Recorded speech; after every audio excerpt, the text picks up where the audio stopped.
मेरे चैनल को सब्सक्राइब करें और बेल आइकन को ऑल पे सेट करें। Hi everyone, welcome to my channel.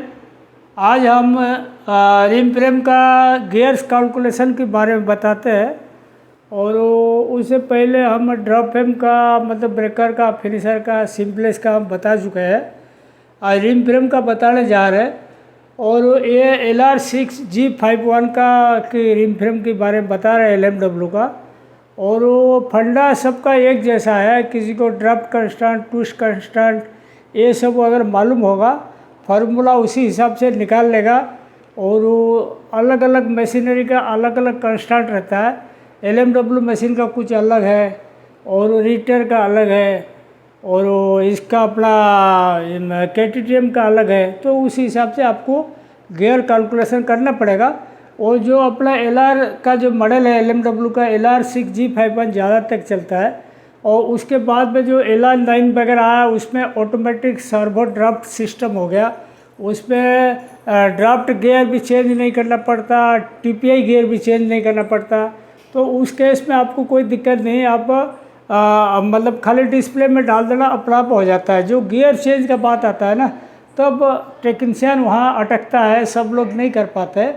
और देखिए, उसके लिए ऑब्जेक्टिव से आपको बताता हूँ। अपना ड्राफ्ट गियर या ट्विस्ट गियर क्यों चेंज करते हैं। सबसे पहले ऑब्जेक्टिव देखिए, to provide required count of yarn.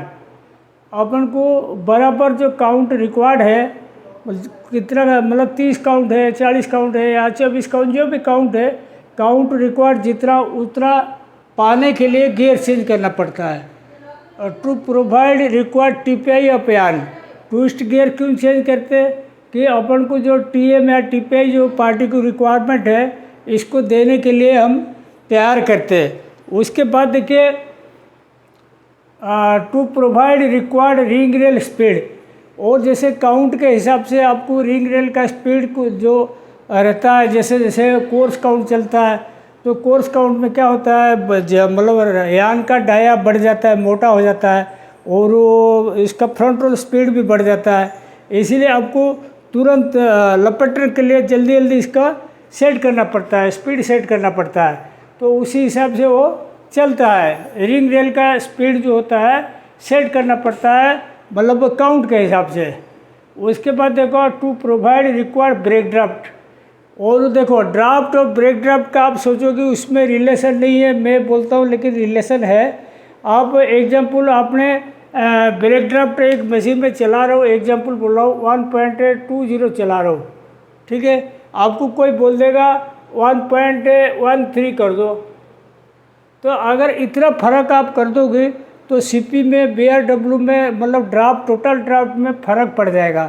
हालांकि नहीं पड़ना चाहिए, लेकिन ड्राफ्ट का ज़्यादा डिफरेंस होता है। CP बैक व्हील में भी डिफरेंस पड़ जाता है। तो बैक जोन ड्राफ्ट होता है, जो ब्रेक ड्राफ्ट होता है, वो बराबर रखने के लिए कभी कभी CP चेंज करना पड़ता है, CP बैक व्हील। उसके बाद देखो, depends on robin hang.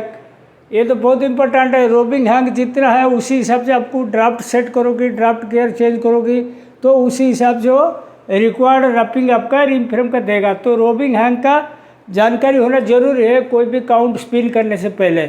Depends on yarn count to be spun. Yarn count कितना चलानी है, वो उसका ऊपर भी आपको ड्राफ्ट गियर डिपेंड करता है। और डिपेंड्स ऑन मटेरियल टाइप।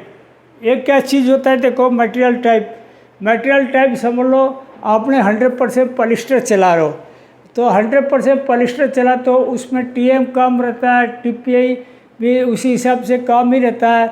तो उसमें क्या, ट्विस्ट कंट्रैक्शन कम हो जाता है। तो ट्विस्ट कंट्रैक्शन जब कम होता है, अपना जो एक्स्ट्रा ड्राफ्ट, जैसे यहाँ पे देखो अपन 7% पकड़ा हुआ एक्स्ट्रा ड्राफ्ट, वो आपको 7% नहीं पकड़ के इसको अपन को 6% में, 5% में अटकाना पड़ेगा। कटर में अपन 7% एक्स्ट्रा ड्राफ्ट देते हैं। एक्स्ट्रा ड्राफ्ट क्यों देते हैं, फ्रंट रोल से निकलने के बाद उसका धागा छोटा हो जाता है, कंट्रैक्शन हो जाता है, कुछ फ्लाई होकर उड़ जाता है ड्राफ्टिंग जोन से, कोई माइक्रो डस्ट गिर जाता है, और कोई टॉप रोलर, टॉप क्लियरर में लपट के चला जाता है। तो इसके लिए अपन थोड़ा फाइन रखते हैं ना, तो ट्विस्ट होने के बाद फ्लाई फ्लॉप जाने के बाद अपना आप काउंट बराबर हो जाता है, इसीलिए अपने 7% देते हैं। और जैसे पॉलिस्टर बोला तो 6% देंगे, वो बिल्कुल लंबी फाइबर है, मतलब बिल्कुल टीएम बहुत कम जाएगा, 2.6 2.7 8 ऐसे ही बहुत कम टीएम जाता है, उसमें 4% भी दे दोगे चलेगा। तो इसीलिए ये डिपेंड्स अपॉन मटेरियल टाइप। फिर depends on yarn to be used for, ये भी देखो yarn to be used for, समझ लो आप वार्प काउंट चलाते हो तो आधा काउंट फाइन दोगे, होजियर काउंट दोगे तो आधा काउंट भारी भी दे सकते हो। और वो काउंट के हिसाब से मटेरियल के हिसाब से आपको करना पड़ेगा। कोई कोई पार्टी बोलता है हमको और थोड़ा फाइन दो, तो पार्टी का रिक्वायरमेंट के हिसाब से देते हैं, लेकिन जनरली जानो कि वार्प काउंट में आधा काउंट ज़्यादा देते और होजियर काउंट में आधा काउंट कम देंगे चलेगा, ठीक है। और depends on ring rail TPI, ring frame TPI, TPI के ऊपर डिपेंड करता है ड्राफ्ट गियर, क्योंकि टीपीआई कम देगा तो ट्विस्ट कंट्रैक्शन कम आएगा, तो उसी हिसाब से ड्राफ्ट गियर चेंज होगा। और depends on robin TPI, robin TPI से क्या डिपेंड करता है, ड्राफ्ट गियर नहीं, ब्रेक ड्राफ्ट गियर डिपेंड करता है। समझ लो रोबिंग का टीपीआई ज़्यादा दिया तो ब्रेक ड्राफ्ट आपको ज़्यादा रखनी पड़ेगी खुलने के लिए, रोबिंग टीपीआई कम है तो नॉर्मल ब्रेक ड्राफ्ट चलेगा। तो ब्रेक ड्राफ्ट का गियर चेंज की टाइम में ये सब करना पड़ता है। उसके बाद देखो depends on bottom roll dia and harp dia, इसका जो ट्विस्ट कंस्टेंट निकालते हैं या जो ड्राफ्ट कंस्टेंट निकालते हैं वो दो चीज़ का ऊपर बहुत डिपेंड करता है, रोलर डाया कितना बॉटम रोल का तीनों, और हार्प डाया कितना, break draft constant, twist constant, draft constant, ये दो चीज़ का ऊपर डिपेंड करता है।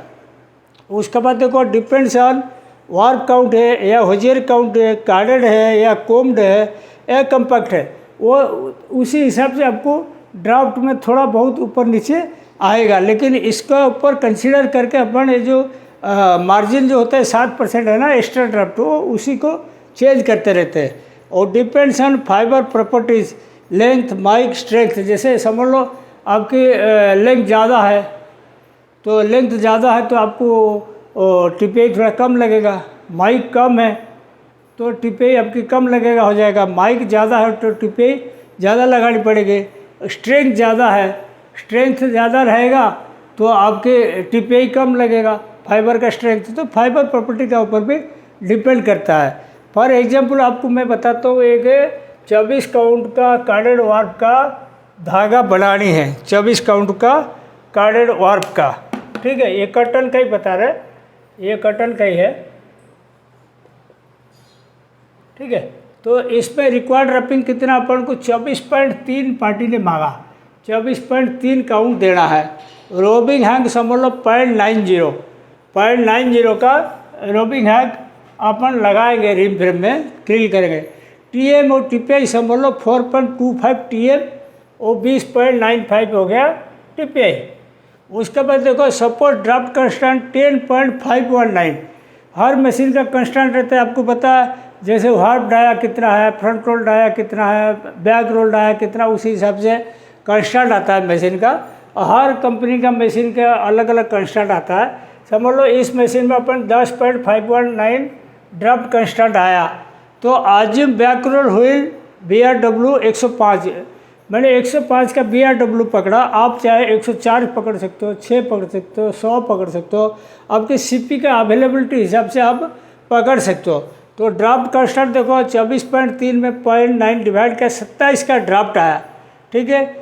7% एक्स्ट्रा ड्राफ्ट, 27 इंटू 1.07 हो गया 28.9, ठीक है। उसके CP कितना आएगा, draft constant into BRW by draft, तो इस पर क्या हो गया देखो 10.519 इंटू 105 डिवाइड बाई 28.9, तो 38.2 आना है, मतलब 38 ठीक आया।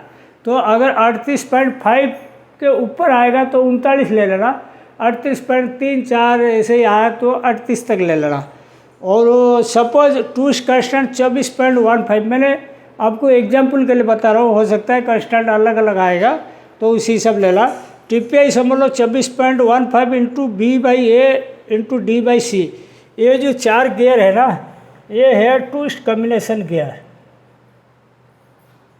ट्विस्ट कॉम्बिनेशन गियर, इसका देखो बी ए प्लस बी हमेशा 165 टीथ होनी चाहिए दोनों मिलाकर, डी प्लस सी हमेशा शायद 137 टीथ होता चाहिए, ए प्लस बी जो होता है 76 to 89, मतलब ये बढ़ता रहेगा ये घटता रहेगा, ये बढ़ता रहेगा ये घटता है, दोनों मिला के 165 होनी चाहिए। डी प्लस सी में कई वेराइटी का आता है, जैसे देखो 91, 46, ठीक है, 82, 55 और 72, 65। इसका उल्टा सब भी हो सकता है, ऐसे वाला भी है। और 102, 35, ऐसे ही इसको 91, 46 कर सकते हो या 46, 91 भी कर सकते हो। ये जैसे थोड़ा थोड़ा बढ़ेगा ये घटता रहेगा, ये कॉम्बिनेशन डबल गियर जो फिक्स है उसको आप उल्टा भी कर सकते हो आपको टीपीआई एडजस्ट करने के लिए। तो टीपीआई कितना हुआ देखो 24.15 into B by A into 65/72 लिया, डी बाई सी को मैंने आजिम कर लिया 65/72, क्योंकि अपन को टीपीआई जितना चाहिए उसी हिसाब से इसको आगे पीछे करना पड़ेगा, कहीं 72/65 करना पड़ेगा, कहीं 82/55 करना पड़ेगा। टीपीआई का मात्रा जितना है उसी हिसाब से सेट करना पड़ेगा।